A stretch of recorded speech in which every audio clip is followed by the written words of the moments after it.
The moment I stepped into my graduation party, I saw it, my father's hand hovering over my champagne glass, a faint drift of powder dissolving before the bubbles settled.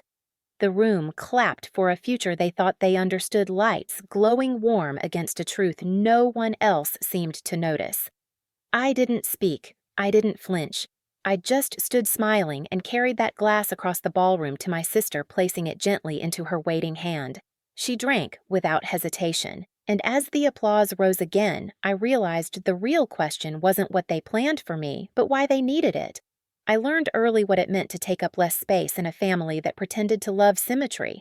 Long before the ballroom lights and the champagne stem trembling in my hand, there was a smaller room, a smaller stage, and a smaller version of me standing beside a girl who never had to earn the spotlight she lived in. I was 9 the first time I understood the pattern. It was an elementary school award ceremony held in a cafeteria that smelled of warm plastic and orange drink. I'd spent weeks on a science poster, hand-drawn charts carefully labeled diagrams. Celine, 2 years older, had forgotten hers at home and slapped together something during recess. When they called her name, my parents rose so fast their chairs scraped the floor. Damien pulled out his phone. Clarice clapped with a sharp, delighted precision. My name wasn't called at all. I remember staring at the reflection of the fluorescent lights bouncing off the waxy tile beneath my shoes.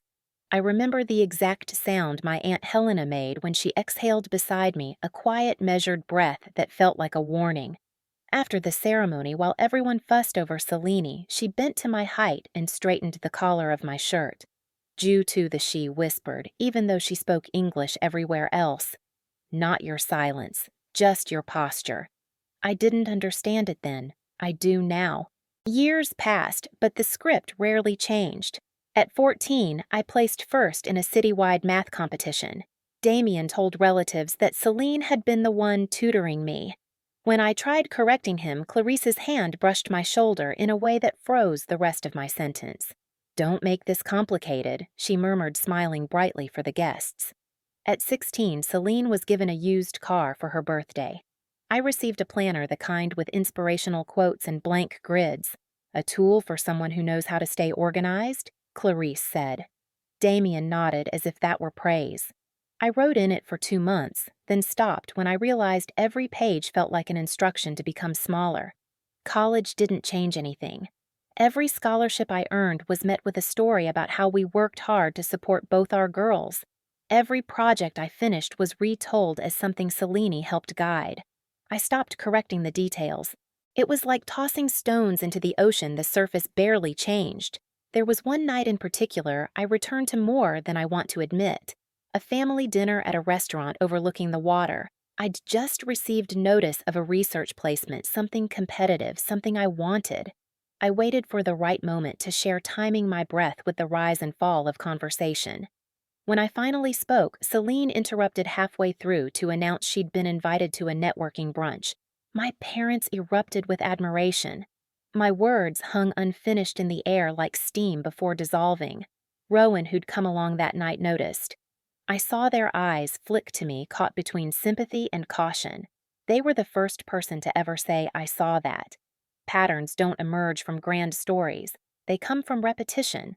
The missed acknowledgments, the overwritten achievements, the practiced smiles, the way a room rearranges itself around one person's comfort. By the time I reached graduation, I didn't need anyone to explain my place in the family narrative. I'd been living in the margin for years. What I didn't know, what none of us knew yet, was how quickly a margin could become the center when someone finally stopped shrinking. The ballroom was loud enough to feel alive, but quiet enough for intentions to hide. I could sense the hierarchy the moment I stepped inside, who drifted towards Celine, who hovered near my parents, who offered me the polite nod reserved for someone technically invited but not essential to the room. I found my seat near the kitchen doors, the heat from the swinging panels brushing the back of my chair every time a server passed. A placement meant to look accidental. Clarice excelled at arrangements that didn't appear arranged. Across the room, Selene laughed at something Damien whispered to her. Their silhouettes were framed by the soft glow of the chandeliers, a picture so polished it almost convinced me it was real. I traced a fingertip along the rim of my water glass, steadying my breath, the way Helena had taught me: one measured inhale, one measured release. Then, the host called for a toast. Champagne flutes appeared like synchronized choreography. I watched the server set mine down, a clean, cold stem catching the light. I reached for it just as Damien moved in behind me. He didn't speak. He didn't have to. His hand hovered above my glass fingers, adjusting a fork that didn't need adjusting. His body blocked the view from most of the room, but not from me. I saw the small motion, the slight tilt, a faint dust drifting into the bubbles before dissolving, a ripple, a swirl, then nothing. He stepped back with the practiced ease of a man who'd done this sort of thing before, sleight of hand, sleight of truth, sleight of daughter. Clarice glanced over her smile, holding just a beat too long as if waiting for something to begin. I kept my posture, smoothed my dress once, lifted the glass without drinking. For a moment, the room blurred into soft shapes, gold-white movement, while the center of it sharpened to one truth: I wasn't meant to walk out of this night untouched. But I would choose how the story shifted next. I didn't drink the champagne. I let the bubbles settle while my pulse steadied into something almost calm. Across the room, Selene lifted her own glass in a half-hearted cheer, oblivious, glowing in the soft light, like she had been cast instead of born. Damien's eyes flicked toward me once, quick assessing, before he turned to greet another round of guests. Clarice followed his lead, her smile gleaming, her posture proud, the perfect mother in the perfect scene. But scenes are only scenes, and I'd spent my whole life watching the edges. I set the champagne down. The stem clicked softly against the linen, but the sound felt louder than it should have, like a starting bell. Rowan caught my eye from across the room, their camera hanging loose at their side. They tilted their heads slightly, the silent question. "Did you see it?" I gave a single nod.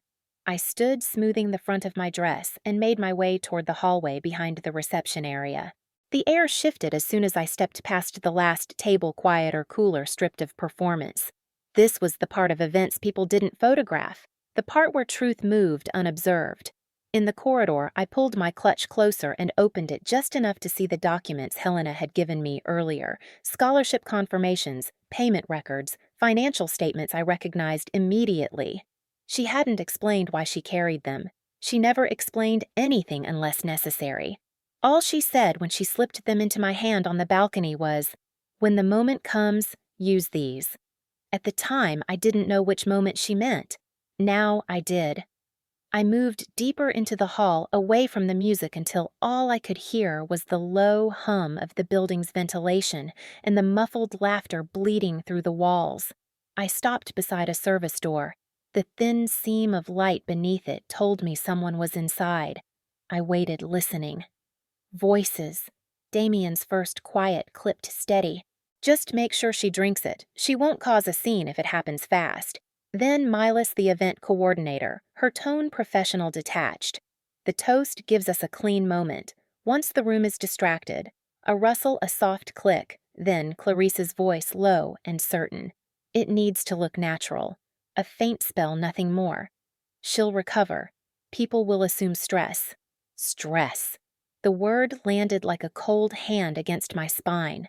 I didn't move, didn't breathe, just memorized every syllable. Then footsteps. I stepped back into the shadow until the door cracked open and the three of them walked past me unaware. Their plan wasn't dramatic. It wasn't even imaginative. It was administrative, controlled, a narrative adjustment, the kind of quiet rewrite families like mine excelled at. But they'd made one mistake. They assumed I wasn't watching. I slid the clutch closed and walked back toward the ballroom. My breath was steady, my posture straight. No one glanced at me as I passed, not out of malice but habit. I'd been invisible for years. Tonight, invisibility finally became useful. Back at my table, Rowan approached, pretending to check the lighting near the floral arrangements. Their voice barely carried. "I recorded his hand over your glass." "It's clear." I didn't look at the phone they held, though I saw the reflection of a paused frame, the faint swirl in the champagne. "Keep it safe," I whispered. "Not yet." Rowan slipped the phone back into their pocket and blended into the crowd again, moving as if they belonged to every table and none. I picked up the champagne glass again. Not to drink, just to hold. Its weight felt different now. Not a threat, a tool. a symbol of a choice I hadn't asked for but suddenly understood. Across the room, Celine turned and caught my eye. She smiled, oblivious, the kind of smile that assumed affection without ever offering it. She lifted her glass a fraction, a silent toast to herself. I walked toward her through a sea of warm lights and colder intentions. "Yours is warmer," I said when I reached her table, offering my glass without a tremor. "Trade." She laughed lightly. "You and your details, Violet." She took it without hesitation. One switch, one moment, one gesture as gentle as returning a borrowed item. No accusation, no drama. Nothing to cling to and say she meant harm. Just a quiet correction, a narrative shifted back into truth. I returned to my seat and picked up the new glass. My breath steadied. My shoulders loosened. The ballroom continued its swirl of conversation and carefully curated celebration. Damien watched me from across the room, expression unreadable. Clarice touched his arm, whispering something I couldn't hear. But for the first time all night, I didn't feel small. I felt aligned. Because they'd built a plan meant to collapse me quietly. They hadn't considered what would happen if I let gravity fall the other way.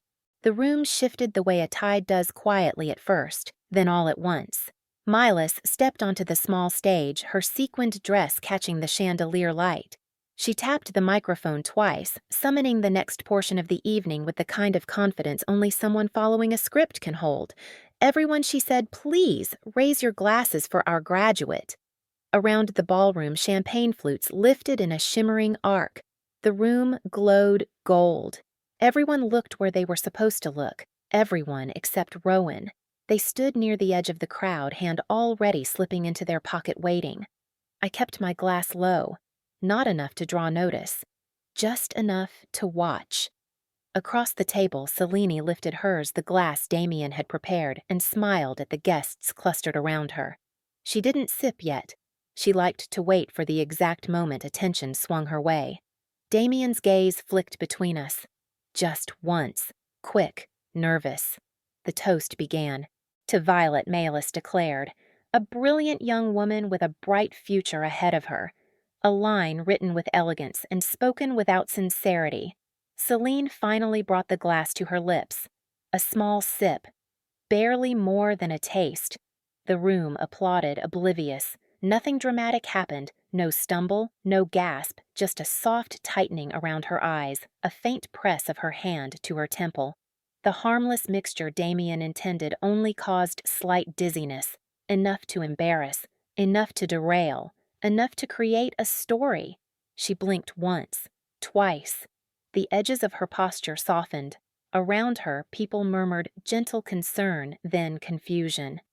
Rowan's camera didn't move. They recorded everything, pivoting slowly as though adjusting focus rather than capturing truth. I rose. Not to help her, not to speak, but to walk toward the AV booth at the far corner of the ballroom. The technician inside looked up when I approached. He was young, nervous, and unfamiliar with the currents of our family, which made him perfect. "I need this played," I said quietly, sliding the USB onto the console. "Right now." He hesitated only a second, then nodded. His fingers moved. The ballroom screen flickered. The slideshow of curated family photos vanished. In its place, a still frame of Damien's hand hovering over a champagne glass. A hush fell so suddenly, it felt like the room had inhaled and forgotten how to exhale. The video played in silence, Rowan's recording clear and undeniable.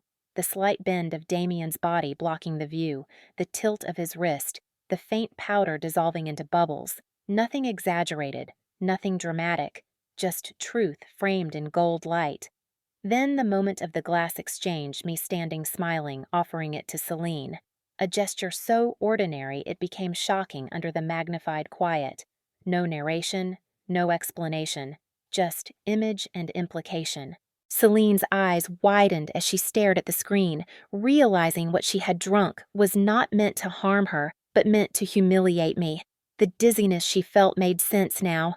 Her gaze snapped to Damien, searching for denial that didn't come. Clarice took a small step back, not toward her daughter, but away from what the room was beginning to understand. Helena stepped forward, then calm and deliberate, lifting the folder she had carried all night. "These are Violet's documents," she said simply. "Payments she made herself, scholarships she earned, records they've rewritten for years." She didn't raise her voice. She didn't need to. Whispers moved like a current through the crowd. Confusion cracked into recognition. Admiration shifted into suspicion. The image of our perfected family began to buckle under the weight of a single recorded truth. Damien opened his mouth, but whatever explanation he'd rehearsed evaporated before sound formed. I stood near the base of the screen, the champagne glass still in my hand. My voice, when it came, was steady. "You wanted a story," I said. "This one tells itself. No anger, no theatrics, only alignment." Celine lowered herself into a chair, breathing slowly, her face pale, but clear. Rowan stood beside her, offering quiet support. The guests stepped back, creating distance from the people they'd applauded minutes earlier. The chandelier light trembled across the glass in my hand. This was the moment the narrative finally shifted. Not because I forced it, but because they exposed themselves. When the last frame faded from the screen, the room softened into something unrecognizable. Conversations broke apart. Shoes shifted. No one knew where to stand anymore. I stepped away from the crowd, letting the noise settle behind me like dust after a collapse. Outside the ballroom doors, the hallway felt cooler, still, almost kind. I walked without urgency, my fingers brushing the edge of the clutch Helena had given me the documents inside, resting with a kind of anchored calm. For the first time in years, my shoulders didn't tighten when I breathed. My name, my place felt like something I owned, not something I had to defend. Celine's faint dizziness passed quickly. I saw her seated upright, drinking water clarity, returning to her expression. There was no anger in me toward her, only understanding. We had both lived in a narrative someone else wrote, though, in different roles. I reached the balcony overlooking the water, the same place Helena had pressed the envelope into my hand. The night air touched my skin cool and open. The city lights trembled on the surface below, scattering into quiet shapes. For a moment, I just stood there, letting the silence fill the spaces where explanation used to live. No triumph, no revenge, just distance from a story that had always been too small for me. Behind me, the ballroom hummed with the aftermath of truth. Ahead was nothing defined, nothing promised, and the absence of their script felt like the first real freedom I'd ever had. In the quiet that followed, I understood something simple. Freedom isn't loud. It's the moment you choose your own story without asking permission. If this resonated with you, stay with us, subscribe, like, and share for more stories where truth finally finds its voice.